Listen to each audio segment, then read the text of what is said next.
Baruch atah Adonai Eloheinu melech haolam she'akol niyeh b'dvaro.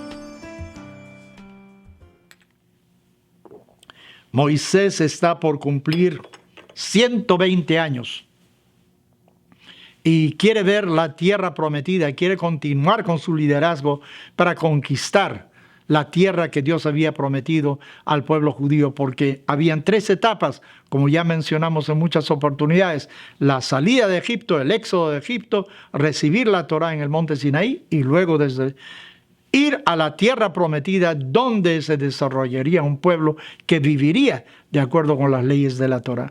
Pero Dios le dice que no, él no puede hacerlo. Y aunque Moisés implora, y hay una sección de la Torá que empieza Va'et Hanan, y le imploré a Dios para que me deje, pero por alguna razón Dios decide que no.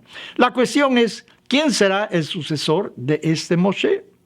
Bueno, podría ser a lo mejor uno de los hijos de Aarón, porque los propios hijos de Moshe, Gershom y Eliezer, medio que desaparecen de la narrativa bíblica, porque nacen, se les da nombre y de ahí en adelante no se les observa más como actores en la historia, en el desarrollo de la narrativa del pueblo judío.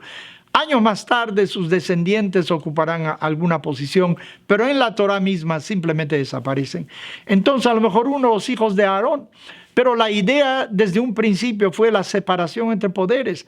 Moshe era el ejecutivo, mientras que Aarón era el espiritual, el guía espiritual, el sacerdote del pueblo judío.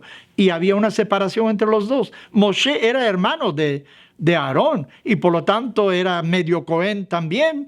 Él en efecto fue quien ofició todos los sacrificios el día cuando se consagró a Aarón y a sus hijos como sacerdotes. Pero luego viene la separación. De ese momento en adelante será Aarón y sus hijos los que se ocuparán de esas ofrendas. Entonces a lo mejor uno de los hijos de Aarón, porque Aarón ya había fallecido, pero eso interferiría con la separación de las dos cosas. Pero Aarón tenía más de un hijo, o sea, el hijo mayor que iba a sucederlo como Cohen Gadol, el sumo sacerdote, no asumiría el poder, pero el otro hermano menor podría ser entonces el sucesor de Moshe. Pero aparentemente también habría un conflicto u otra cosa. ¿Por qué se eligió a Yehoshua, a Yehoshua, Josué, como el sucesor de Moisés? Puede ser porque él era unos íntimos discípulos, él estaba a todo momento con Moshe, pero así también estaban los hijos de Aarón.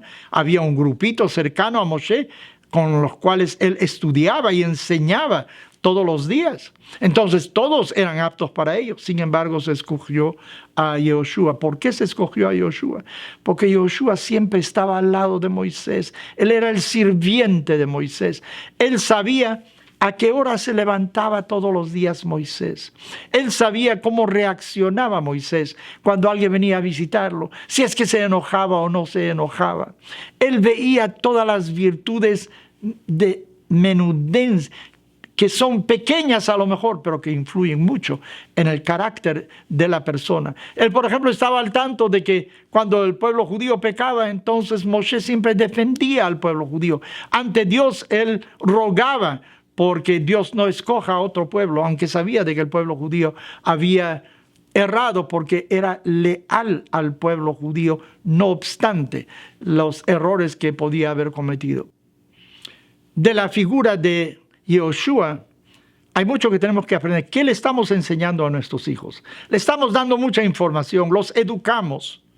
Bueno, hoy en día hay diferentes maneras de adquirir eso, aunque desde luego no siempre uno adquiera la información correcta. Bueno, es una obligación que tienes, pero tú también le estás enseñando a tus hijos muchas otras cosas. No es solo información, le estás enseñando la manera de cómo tú reaccionas a diferentes situaciones en la vida. Cómo reaccionas con tu cónyuge, el esposo con la esposa y viceversa, con tus cuñados, con tus amigos, cómo abres las puertas de tu casa para que otros puedan cobijarse en ella, cómo te relacionas con la sociedad en general. O sea, tus hijos no aprenden solo. de lo que les enseñas, de la información.